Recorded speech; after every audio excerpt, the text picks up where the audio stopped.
Good morning and welcome to Hardin Life Live. We are the Hardins and we are a family of counselors and coaches, and we hope to take this little Monday morning 10-minute snippet to hopefully give y'all some biblical and therapeutic sort of guidelines on how to live your best life. But we don't just do those areas, we also touch on the physical. And it's really crazy. I was looking in my closet, looking at how my clothes are fitting, and one of the things I've realized is that during this pandemic, we have, justified that extra sweet treat, that look, two more wines, whatever kind of thing. And I had to sort of call myself out on it because what we don't necessarily realize is that 95% of your happy hormone, serotonin, is formed in your gut.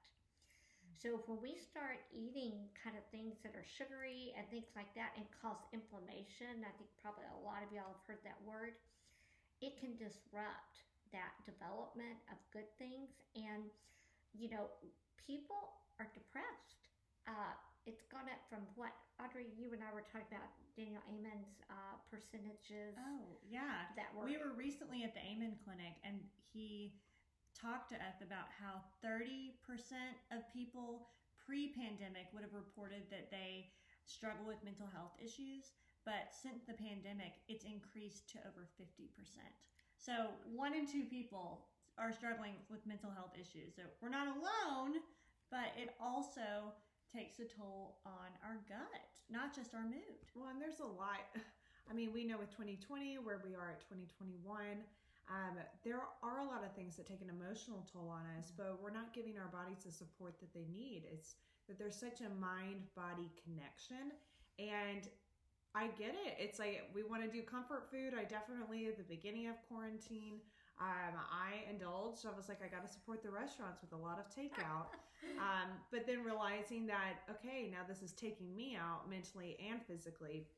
And so that's why I think with 2021 and our goals, sometimes we're not even inspired this year to see our physical bodies as something we even want to face, because maybe we're not even wanting to buy new clothes because we're not going to do the social outings, and our lives are not going to be the trips we were planning. And so instead of being those kind of incentives about a trip or a social engagement, it's that, what can I actually do to support my mind and my body? What can I actually do during this time? Because I might not be able to control my surroundings, but I really want to maybe focus on, how do I give my body the support it needs? Yeah.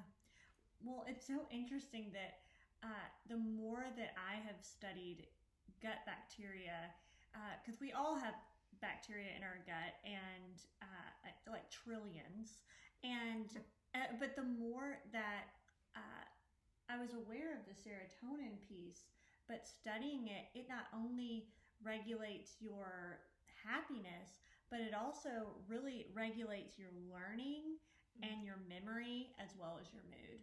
And so kids going back to school, well, if they're in school, but kids, after the holidays going back to school, they're going to be a little bit more sluggish because they've indulged in sugar. And but imagine, we've all probably been indulging a lot more than we're willing to admit just to survive the pandemic, because we do get that little happy hit of dopamine that makes us want to keep reaching for that glass of wine or that piece of chocolate. Sugar cookie. It does make you get a mood boost. It does. In the time that you're doing it, but it will drop you. And then over time, when you don't have that balanced gut health, it's going to affect your mood. There's no way it can't. Yeah. So I think, where we have just talked as a family, we're like, you can talk about, I've got to get my attitude better, I've got to get my mood better. But honestly, if you are not touching the food piece and getting honest about it, you actually can't get your mood up if you've got inflammation. And so it's hard. We're not gonna lie, we get it. Audrey started a cleanse, and I mean, whoa, it's not fun. Can we say it? No, But You will have withdrawals. yeah, yeah. And I think the easiest thing that was explained to me with inflammation is that imagine when, say, you dropped or a brick fell on your hand and it crushed your hand. When is that hand going to start healing? When the brick is removed and the inflammation from the trauma starts to go down, and then everything can begin healing. And if your inflammation in your gut never goes down, then it keeps you vulnerable. It keeps your body in stress, as if that brick was still on your hand. And we want to be safe about, it's like, what can we do? It's like, yes, I think a lot of people are wearing it, like, you got to wear your mask, but yet, what are we doing for our immune systems? This is also, you can't heal with the inflammation piece. Inflammation is a huge reason why we are susceptible to more sickness. Well, I'm glad you brought that up, because inflammation wears out your immune system. Yeah. And, you know, we were talking actually at the Amen Clinic while we were visiting with the leadership, and it's like, for example, I know 26-year-olds who have Crohn's disease. Gang, that used to be an old person's disease. That is a suppression in that immune system. So we should be a healthier nation. We are an unhealthier nation. So we've got to start to take responsibility for this area. Yeah. So as much as we know this may not be your favorite Hardin Life, because we're sort of calling it out. And Ab, I remember that you had actually, because of knowing the importance of this, you had put on our website even a shopping guide of the kinds of food that are anti-inflammatory. So if you were going to just do one thing, first of all, to really, if you're like, no cleanse, but wean yourself off sugar.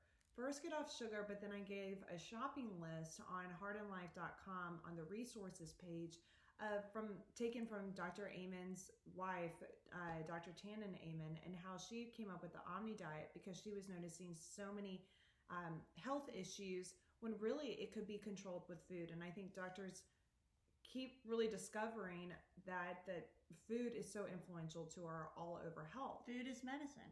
Yes, and so it's mainly 70% vegetables, 30% protein, but then you really have to watch that grain intake, like weaning off dairy. But then also, I think a hard part, which I get, I mean, dulling off with the pandemic, is no alcohol. I've had to be on a cleanse myself, so I'm not as bad as I was. Like, don't worry, the cravings do leave your body, but it does take time, because it does show that sugar is just as addictive as cocaine, if not more. And let's just say it's a lot more accessible. And there's a lot of things that convert to sugar. So be really conscious of, like, oh, well, I don't really do cakes and everything, but I'm never giving up the wine, or I am not giving up the dairy, because there's also casein in dairy that makes you crave more. Sugar always makes you crave more. So just notice your cravings. It probably has a connection to sugar. Absolutely. And that mind-body connection is so important to keep in mind, because when, just an interesting study, our brains and what we go through and the moods that we experience and the pain and the stress that we experience all have a direct effect on our gut, so much so that there have been studies where scientists can study your gut flora, like that gut bacteria, and based on it, they can tell if you have PTSD or not. I mean, it's powerful. So it works both ways, gut to brain and brain to gut. So we're encouraging you today to really take a good, honest look at what you're consuming, and consider that it's not just a physical health change, but it's a mental health change. If you want to take your mind back, you've got to take your body back too. So gang, we know our time's up, but we've loved being with you, and here's to a healthier 2021 that is going to produce a lot more results than just a better body. but a better mind, relationships, and everything. Don't forget, as Abigail said, go to our website, hardinlife.com. You can read more on the blog. Carla's blog. And then also just look at our resources page. We do try to emphasize that you got to take care of all 4 parts of who you are. Yeah. Have a great week,